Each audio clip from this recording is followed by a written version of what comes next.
3 से कम टाइम अगर आप इन सब्जेक्ट्स को पढ़ के जाओगे, वेरी डिफिकल्ट कि आप रिकॉल कर पाओ उन फैक्ट्स को in the actual exam.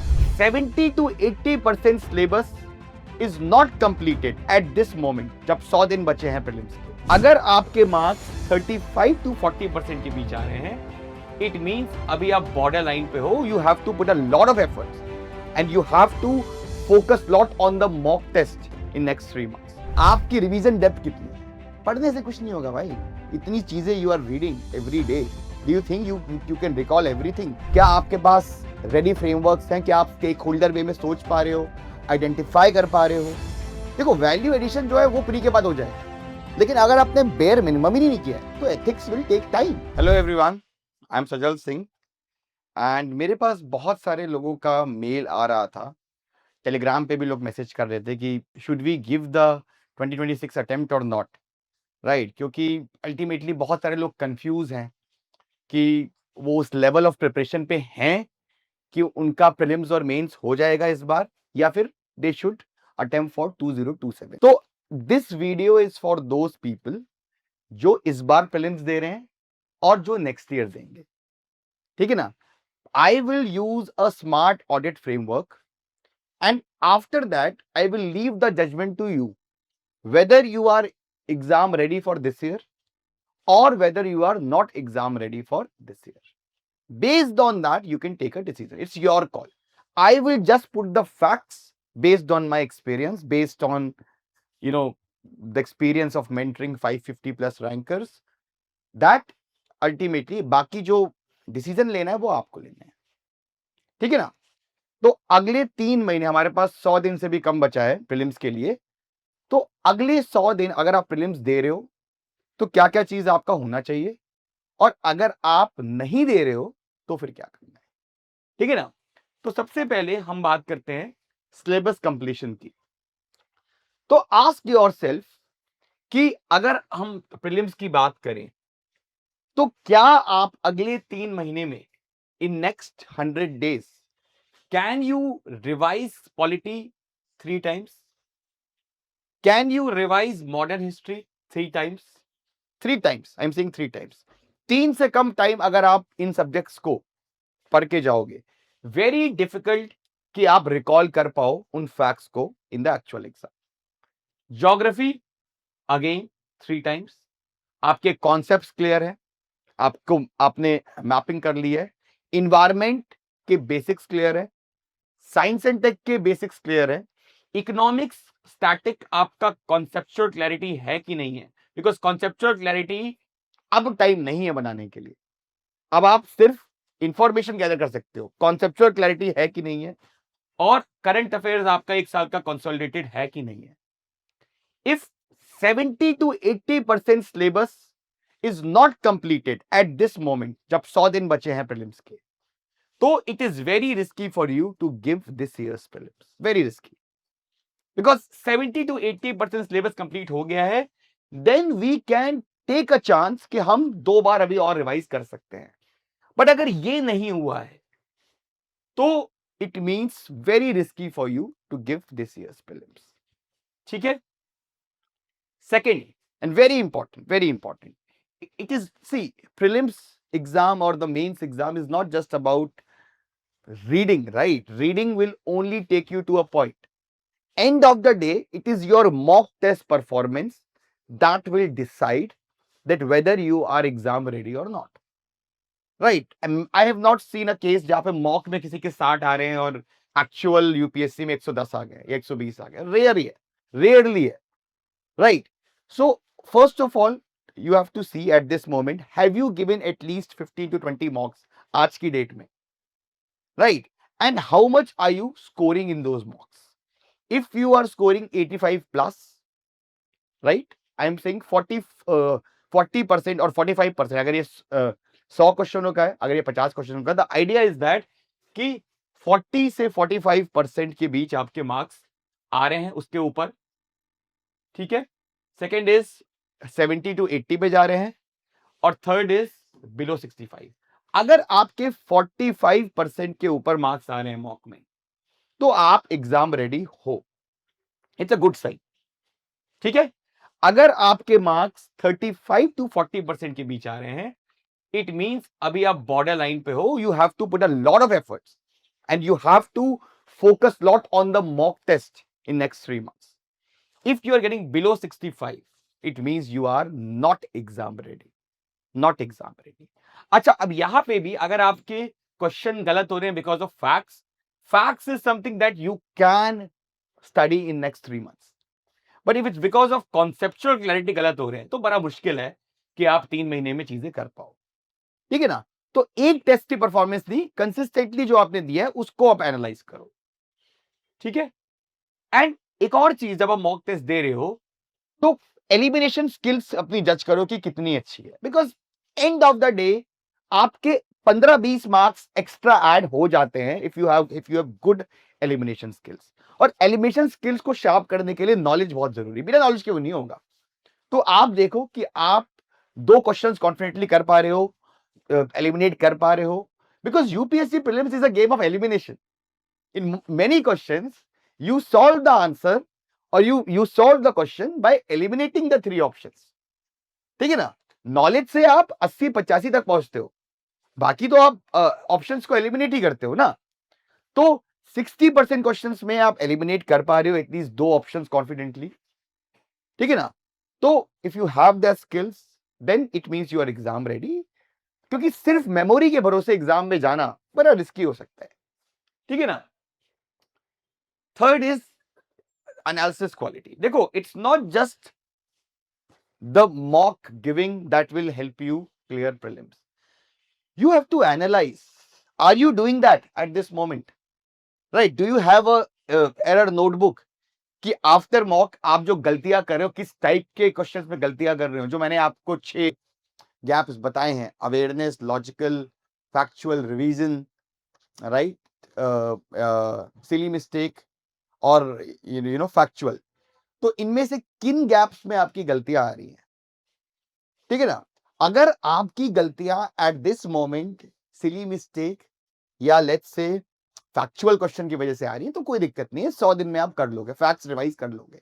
But conceptual gap, logical gap, इस वजह से अगर आपके क्वेश्चंस रॉन्ग हो रहे हैं, it means you know things are not great. ठीक है ना. So analysis is very important. Not you are giving test, that's one thing, but it's very important that you need to analyse why you are making mistake. ठीक है.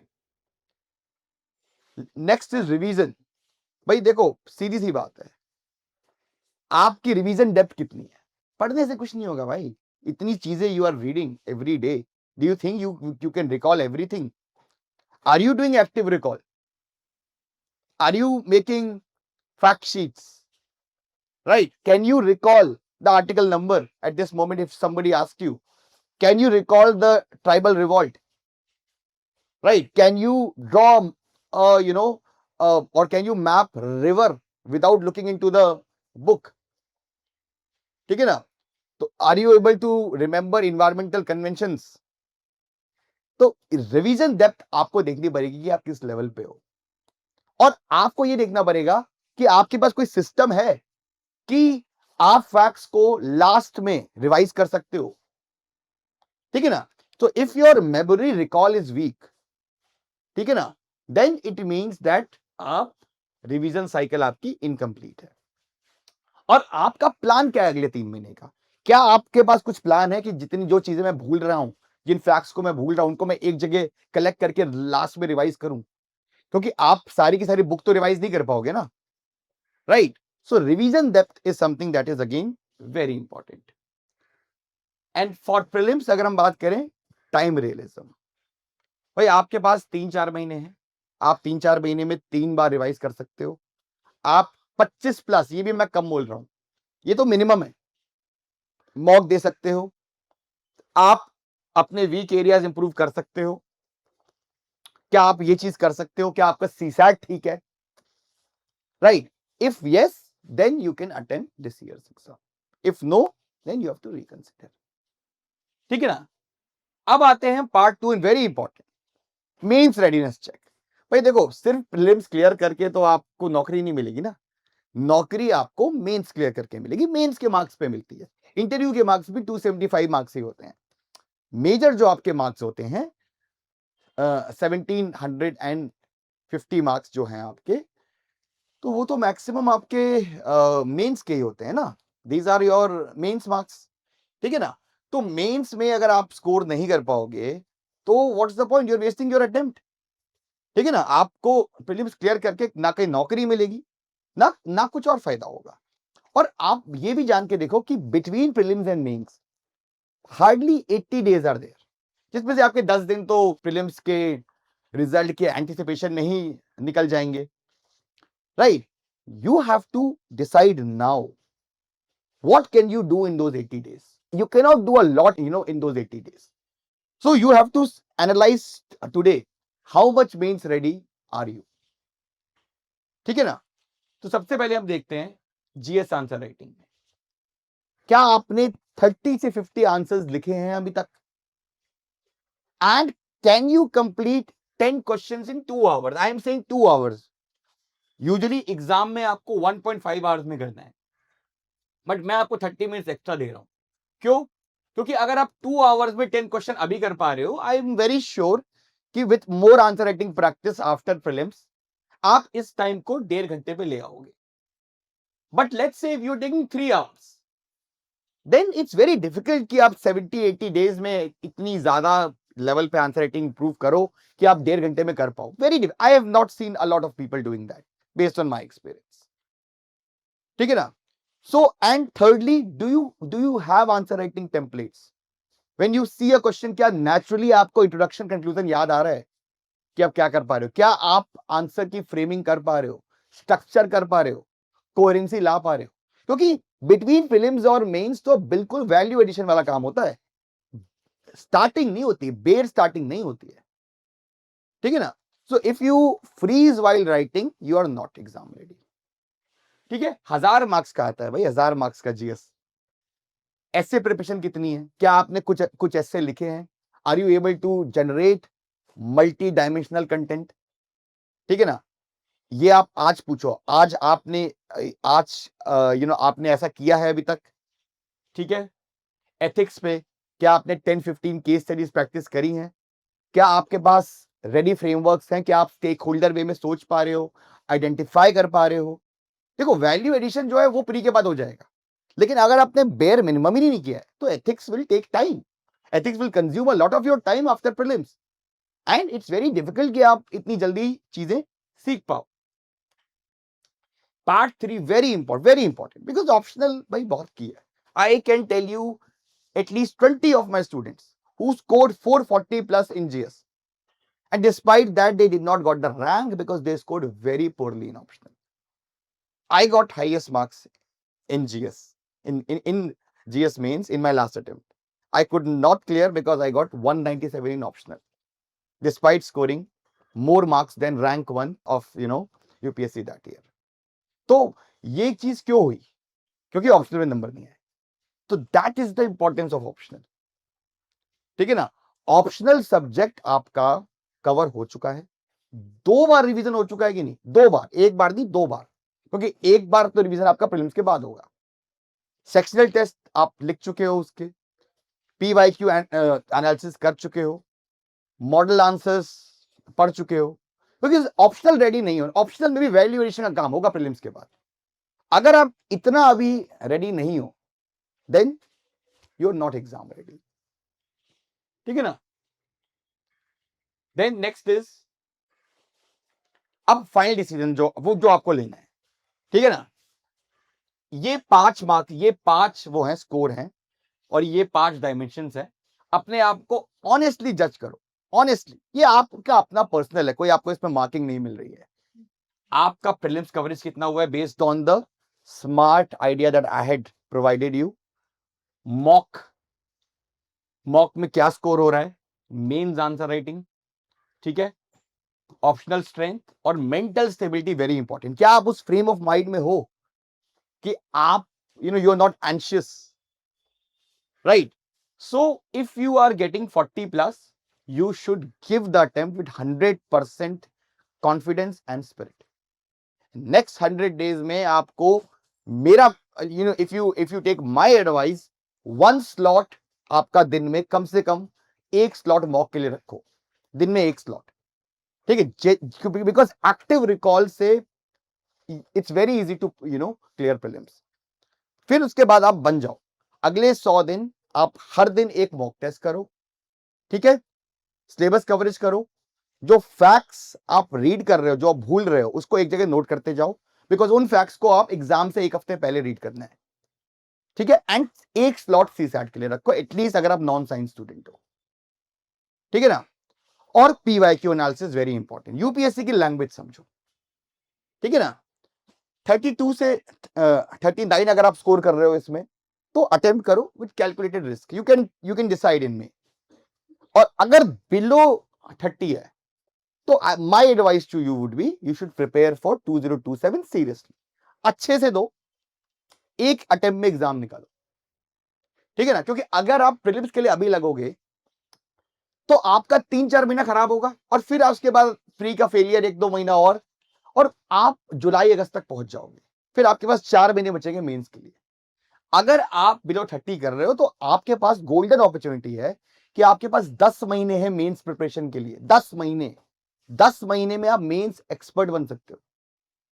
तो क्यों अपनी तैयारी पे आप ब्रेक लगा रहे हो, प्री पे शिफ्ट होके अगले साल शिफ्ट होना जनवरी में, ठीक है ना।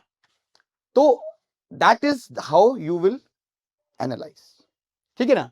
अब if you are preparing for 2027, आपने सिलेबस कर लिया है, ठीक है ना, लेकिन आप एग्जाम रेडी नहीं है, आप सिलेबस रेडी हो, एग्जाम रेडी नहीं हो, मार्क्स रेडी नहीं हो, तो we have this programme which is Nitya Pragati 1-to-1 mentorship programme headed by me, ठीक है। इस प्रोग्राम में हम आपको अगले 10 महीने में प्रॉपर मेंस रेडी करेंगे फ्रॉम स्क्रैच, और फिर जनवरी से प्रीलिम्स रेडी करेंगे। When I am saying mains ready करेंगे, इट मींस मेंस रेडी के लिए 3 चीजों की मेन जरूरत है। कंटेंट जो हम आपको देंगे, 1 पेजर नोट हम आपको देंगे भी, और आपके अपने इंडिविजुअल नोट्स भी बनवाएंगे, ठीक है। And third, answer writing. Answer writing में जो टेम्पलेट्स जिसके बारे में शक्ति दुबे ने अपने टेलीग्राम चैनल पे भी बात करी, जो उसको मैंने सिखाए थे और बाकी और रैंकर्स को भी सिखाए हैं, वो आंसर राइटिंग टेम्पलेट्स वो सारे मैं आपको सिखाऊंगा, 24 लेक्चर्स लूंगा उस पे, ठीक है ना। सिमिलरली प्रीलिम्स के भी 24 लेक्चर्स लूंगा, और प्रीलिम्स में क्लियर कैसे करना है, मार्क्स कैसे लाने हैं, वो सारा मैं सिखाऊंगा आपको। ओवरऑल गाइडेंस मेरी रहेगी, इसको एप्लीकेशन जो कराएंगे वो आपके पर्सनल मेंटर होंगे, और सारे मेंटर हमारे इंटरव्यू गिवन है। ये ओनली मेंटरशिप प्रोग्राम है, मैं चैलेंज कर सकता हूं पूरी इंडस्ट्री में, जहां पे सारे मेंटर्स इंटरव्यू गिवन, ठीक है ना। कंबाइंड एक्सपीरियंस हमारा कुछ 100+ इंटरव्यूज हैं सारे मेंटर्स का मिला के, तो उसको पर्सनल लेवल पे अप्लाई करेंगे आपके पर्सनल मेंटर, ठीक है ना। अगले 10 महीने हम आपको पूरी तरीके से टारगेट्स देंगे, कंसिस्टेंसी रखेंगे, ठीक है, रिव्यू करेंगे आपकी पूरी परफॉर्मेंस का, आंसर राइटिंग सिखाएंगे, नोट्स बनवाएंगे, दिसंबर तक आपको मेंस रेडी कर देंगे, हमारा चैलेंज है। जनवरी से मई तक आपको प्रीलिम्स रेडी कर देंगे। अगर आप जो हम बोल रहे हैं उसको फॉलो करोगे, तो chances of getting ranks will definitely improve, ठीक है। These are some of the testimonial, this is शक्ति's handwritten testimonial about my mentorship. These are some other rankers last year के जिन्होंने you have benefited from my mentorship, ठीक है। तो the new batch is starting from 25th, और मैं आपको बहुत क्लियरली बोल रहा हूं कि अगर आप 32 से 39 वाले स्कोर पे भी हो, तो भी अभी मत डिसाइड करो, अभी प्रीलिम्स पे ही लगो, और 1-2 महीने बाद अप्रैल में डिसाइड करना कि whether you want to give or not. But 30 के अगर आप बिलो, तो भाई I don't think you should waste your time, attempt seriously for the next set, ठीक है। So I hope this video is helpful for you, thank you and all the best for prelims.